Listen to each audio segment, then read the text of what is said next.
बहुत सारे लोग महापाप के शिकार होते हैं। इसका मतलब है कि उनकी ज़िंदगी में कुछ ठीक ही नहीं चलता एकदम। तो या तो उनके पेरेंट्स के साथ बहुत प्रॉब्लम होता है, या उनके पेरेंट्स के मेंटल हेल्थ ठीक नहीं होता है, या तो उनके बीवी या पार्टनर का भी मेंटल हेल्थ ठीक नहीं होता है, फिज़िकल हेल्थ का भी प्रॉब्लम हो सकता है।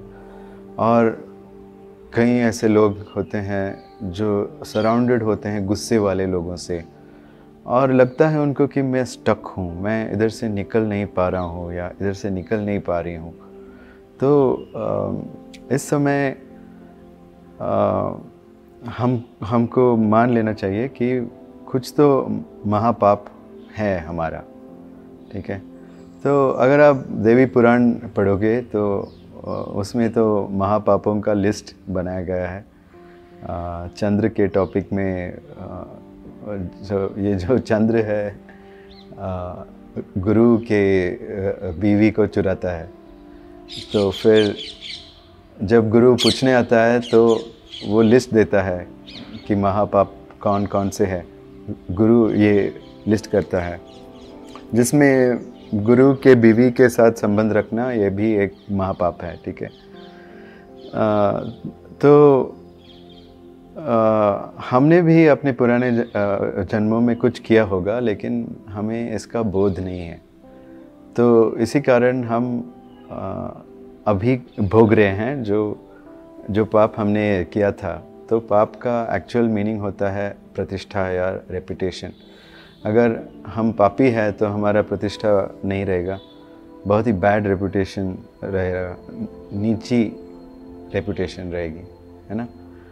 और अगर हम महापापी नहीं हैं तो हमारा रेपुटेशन रहेगा, लोगों के साथ अच्छा रहेगा, फिर इज़्ज़त से बात करेंगे, है ना। तो ये हमारे पापों पे जाता है। तो मैं आपको आज एक टेक्निक सिखाने वाला हूँ, जिससे आप जितने भी डिफ़िकल्ट लाइफ सिचुएशन में हो, या शायद आपके हेल्थ की वजह से भी हो सकता है, या इमोशनली आपको लग रहा है कि मुझे कुछ सिक्योरिटी है ही नहीं, जो सारे हैं नाटक करते हैं मुझसे हमदर्दी की, लेकिन वो सच में हमदर्द नहीं है।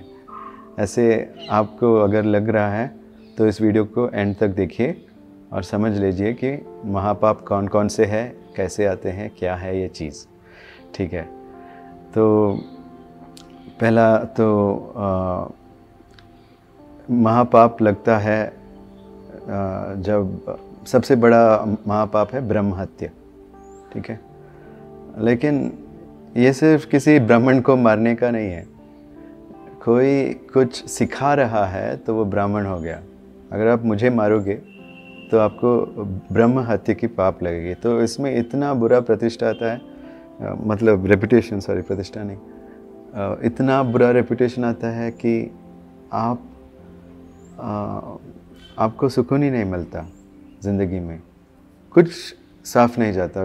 जॉब मिलता है भी तो एक स्लेवरी वाली कंपनी में मिलता है, और शादी होता है तो भी उसमें भी बहुत सारा प्रॉब्लम रहता है। तो ये आपके साथ अगर हो रहा है तो समझ लीजिए कि आपने पिछले जन्म में या इस जन्म में महापाप किया होगा। एक्चुअली महापाप आपने किया ही होगा, क्योंकि एक लिस्ट है महापाप के, ठीक है। तो मैं लिस्ट पढ़ता हूँ, आप देख लो। तो पहला लिस्ट मैंने जैसे बोला, ये जो आचार भ्रष्ट महापाप होते हैं, पहला वाला है ब्रह्म हत्या। तो कोई भी अगर आध्यात्मिक चीज़ें सिखा रहा है और उनको देवी से या शंकर जी से या विष्णु जी से या ब्रह्मा जी से, किसी से एक स्ट्रॉन्ग कनेक्शन है, और वो सिखा रहे हैं, उनकी जो हमारे शास्त्रों में है वो सिखा रहे हैं, उनकी हत्या करना तो ब्रह्म हत्या है। तो बहुत सफ़र करने वाले हैं, ठीक है, नेक्स्ट बर्थ में या इसी बर्थ में, ठीक है। सोना चुराना लिखा है, कुछ और चुरा गए तो महापाप नहीं है, लेकिन सोना किसी का चुराना तो बहुत ऐसा प्रॉब्लम है। फिर मंदिर से कुछ चुराना, ये भी एक महापाप है, ठीक है। फिर अल्कोहल पीना, ठीक है, वो भी एक महापाप है। जिससे आपकी प्रतिष्ठा घट जाएगी और आपको बहुत बैड रेपुटेशन मिलता है। आप ये तो सरल है समझने के लिए। आप देख रहते हैं अगर कोई अल्कोहलिक बेवड़ा रहता है तो वो उसका रेपुटेशन नहीं रहता, उस पर रिलाई नहीं करते हम, है ना। हाँ, तो गुरु के पत्नी के साथ संबंध रखना ये भी एक महापाप है, ठीक है। एंड ऐसे जो एक्टिविटीज़ हैं ना, सभी टीम स्पोर्ट होते हैं, तो जो भी सपोर्ट करते हैं इस महापापी को तो वो भी महापापी बन गए, ठीक है। हाँ, और ब्रह्म हत्या से इक्वल, मतलब ये भी महापाप है। किसी को नींद से फोर्सिबली जगाना। अगर कोई सो रहा है तो उनको जागने का इंतज़ार करना चाहिए, हमको जगाना नहीं है, ठीक है। तो ये महापाप हो जाता है। और अगर आप खुद को अलार्म लगा के जगा रहे हो तो ये भी एक महापाप है, ठीक है। और कोई अगर आध्यात्मिक कथा बता रहा हो तो उसके बीच में बोलना या उसको इंटरप्ट करना, यह भी महापाप है, ठीक है। फिर स्त्री और पुरुष के साथ संबंध तोड़ना, यह भी महापाप है। आप कुछ छल कपट करके, कुछ चाल बिछा के अगर दो प्रेमियों को सेपरेट करेंगे तो यह भी महापाप है। बहुत लोग करते हैं, स्पेशली पेरेंट्स। फिर एक माता और उनके बच्चे को सेपरेट करना, तो ये भी एक तरह का महापाप है, ठीक है। तो ऐसे नहीं कि अगर उनके हेल्थ ठीक नहीं है या मेंटल हेल्थ ठीक नहीं है तो बच्चे को सेपरेट किया तो वो महापाप नहीं है। लेकिन mentally healthy and physically healthy mother से बच्चे को सेपरेट करना तो हर कॉर्पोरेट करता है। एक छोटा बच्चा होता है लेकिन they expect that the lady comes to work, तो ये भी एक बहुत महापाप है अकॉर्डिंग टू देवी पुराण, ठीक है। और भी रहेंगे लिस्ट, इतना तो मेरे गुरुजी ने मेरे को सिखाया है।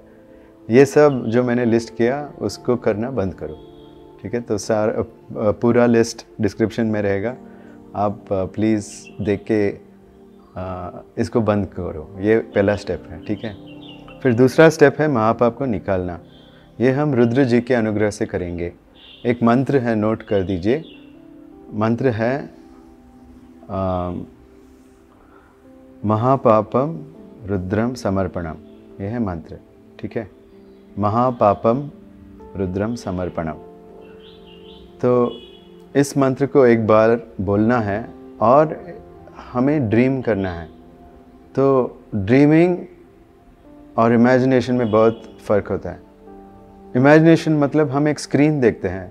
जैसे आप इमेजिन करो कि एक हाथी आपकी तरफ दौड़ के आ रहा है, तो कैसे लगेगा आपको? भागने की कुछ होगा मोटिवेशन? नहीं। लेकिन अगर आप स्वप्न देख रहे हैं आप रात को और हाथी भागता है तो आप भागेंगे स्वप्न में। आपको नहीं पता है कि रियल नहीं है, कि मैं इससे जाग सकता हूँ। स्वप्न देखने के टाइम हमें नहीं पता होता है। वैसे ही छोटे बच्चे स्वप्न देखते हैं बैठे बैठे कि वो कहीं पे है, कुछ कर रहे हैं, है ना। उनको कुछ, वो अपने खुद के कहानी में जाते हैं तो वो 3D रियलिटी होता है और उसमें एक बिलीवेबिलिटी होता है। जैसे आप स्वप्न में अगर हाथी आपको चेज करेगा तो आप भागेंगे, वैसे उस बच्चे को लगता है कि ये सब रियल है। तो उस स्टेट में जाना है। थोड़ा सा याद करेंगे तो आपको भी याद आएगा कि आप जब छोटे थे तो क्या क्या इमेजिन करते थे, है ना। तो ये सपने देखना एक आध्यात्मिक यूज़फुल थिंग है कि आप रुद्र के सपने देखें। ऐसे देखो कि रुद्र दूर में होराइज़न पे बैठे हुए हैं और एकदम उनके जटाओं से गंगा जी बह रही हैं और आपके पास आ रही हैं। तो ऐसे सोचो कि आप गंगा जी के अंदर गए। इसको ड्रीम करना है, ठीक है। फिर आपको एक गिलास में थोड़ा सा पानी लेना है ऐसे, ठीक है। फिर हर बार इसको एंटी क्लॉकवाइज अपने सर के ऊपर घुमाना है, ठीक है, एंटी क्लॉकवाइज। तो ऐसे, और हर एक बार जब घुमाते हो सोचो कि आप इसमें डूब रहे हैं और उठ रहे हैं, है ना। डुबकी ले रहे हैं, ऐसे डूब के उठ रहे हैं, ठीक है। तो ऐसे समझो कि हर बार आप ये कर रहे हो, ये आपको लगना चाहिए, और पानी का साउंड भी आना चाहिए, पानी का फीलिंग भी आना चाहिए कि आप ऐसे इसके अंदर जा रहे हो, ठीक है। तो ऐसे करके हर बार 11 बार करना है। 11 बार करने से रुद्र प्रसन्न होते हैं, ठीक है। तो 11 बार गंगा में डिप कर दिया आपने आपको, ठीक है। महापाप सब चले जाएंगे। ऐसे आप कल्पना करो, क्योंकि हर कोई गंगा जाके ये नहीं कर सकता है ना। तो हम घर में बैठे बैठे ऐसे किसी भी पानी लेके कर सकते हैं।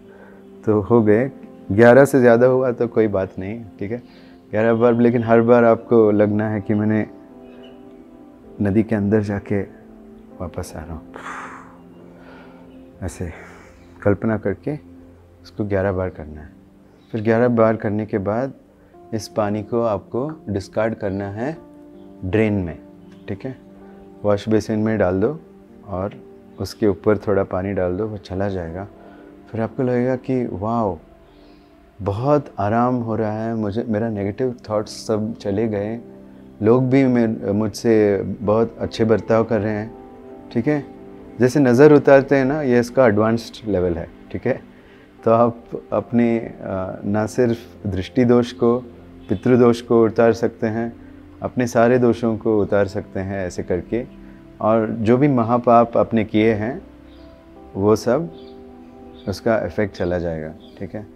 मैंने भी बहुत महापाप किए कि अपने आप को अलार्म से जगाया बहुत बार। फिर बहुत बार मैंने अल्कोहल पिया था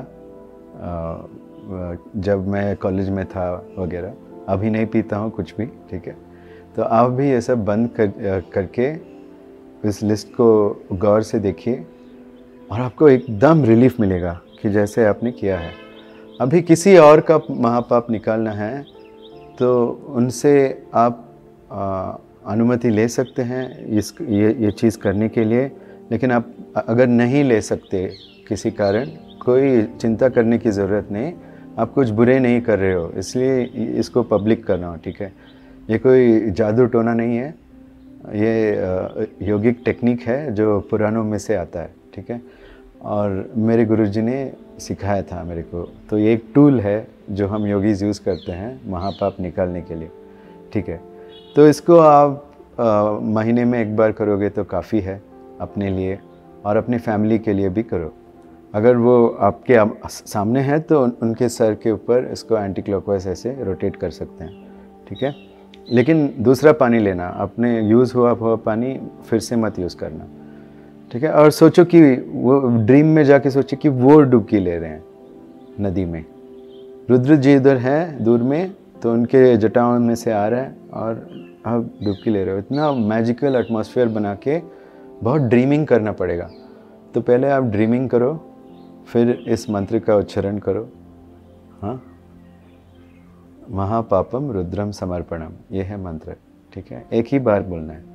फिर इस करने से एकदम रिलीफ हो जाएगा, एकदम अपना मन खुल जाएगा, ठीक है। तो किसी और के लिए करना है तो या तो आप उनको सामने बैठा के कर सकते हैं। किसी को इलनेस है, बहुत दिन से नहीं जा रहा है, किसी को और कुछ है, मतलब सारा फैमिली इल है, लेकिन आपको ये न्यूज़ मिला और वो आपके पास नहीं है, तो आप कल्पना कीजिए कि वो डुबकी ले रहे हैं, फिर भी आप उनके सर के ऊपर कर रहे हैं, ठीक है। करते करते एक के लिए वो एक डुबकी लेंगे, ऐसे आप इमेजिन करो। तो वो आपके सामने है भी नहीं, तो आप अपने स्वप्न में उनको सामने ला ही सकते हैं, और इफ़ेक्ट तो वही होता है। वो आपको रिपोर्ट करेंगे कि बहुत सारा रिलीफ मिला मुझे, ठीक है। और वैसे घटिया कमेंट्स मैंने पूछा नहीं आपको करने के लिए। अगर आपको इन सब में विश्वास नहीं है तो आप समझ नहीं पा रहे कि मैं क्या बोल रहा हूँ। मतलब ऐसे कोई पावरफुल टेक्निक मिलता है तो मैं क्या करता, मैं जितना भी साइंटिस्ट हूँ मैं जाके एक्सपेरिमेंट करता, और अगर वो काम किया तो मैं अच्छे कमेंट लिखता, अगर वो काम नहीं किया तो जाके किसी और चैनल देखो, ठीक है। सारी चीज़ श्रद्धा पे चलती है इधर। अगर श्रद्धा नहीं है तो कुछ काम नहीं होगा आपका, ठीक है। तो प्लीज़ घटिया कमेंट मत लिखो यार, मेरे को डिलीट करने में भी कष्ट होता है, इतना सारा घटिया कमेंट लिखते हैं लोग। मत लिखो, ठीक है, मतलब कोई और काम नहीं है क्या आपको, ठीक है, मत लिखो। हाँ, अगर ये वीडियो पसंद नहीं आया तो दूसरा चैनल में जाओ, अनसब्सक्राइब करो, ठीक है। पसंद आया तो रहो, इसको करो, फिर क्या अच्छा हुआ इसके नीचे लिखो, ताकि लोग जब कमेंट्स पढ़े उनको पता लगे कि बहुत सारे लोगों को रिज़ल्ट मिल रहा है और मैं इधर ऐसे कुछ एथिस्टिक मतलब लिखूँगा, हाँ, तो अच्छा नहीं लगेगा। जैसे हम सिंगापुर में जाते हैं ना, थूकते नहीं हैं, वैसे आप इस पर मत थूको, ठीक है, इसको क्लीन रखो सिंगापुर के जैसे, ठीक है। ये मैं तो आपको जेल में नहीं डाल सकता, लेकिन कमेंट तो ज़रूर डिलीट कर सकता हूँ। मैं इसको देखूँगा भी नहीं, क्योंकि मेरा टीम इसको निकाल देगा, ठीक है। तो घटिया कमेंट डालने से कुछ होने वाला नहीं, मतलब आपको भी फ़ायदा नहीं होने वाला है, ठीक है। हाँ, लेकिन मैं लुक फॉरवर्ड कर रहा हूँ कि ये एक वीडियो सब लोगों के लिए एक रेफरेंस बन जाए कि वो अपने खुद के प्रॉब्लम्स को कैसे अपने आप निकाल ले, ठीक है। तो अगर आपको ये पसंद आया तो और ऐसे वीडियोस के लिए फॉलो कीजिए। ओम नमः शिवाय।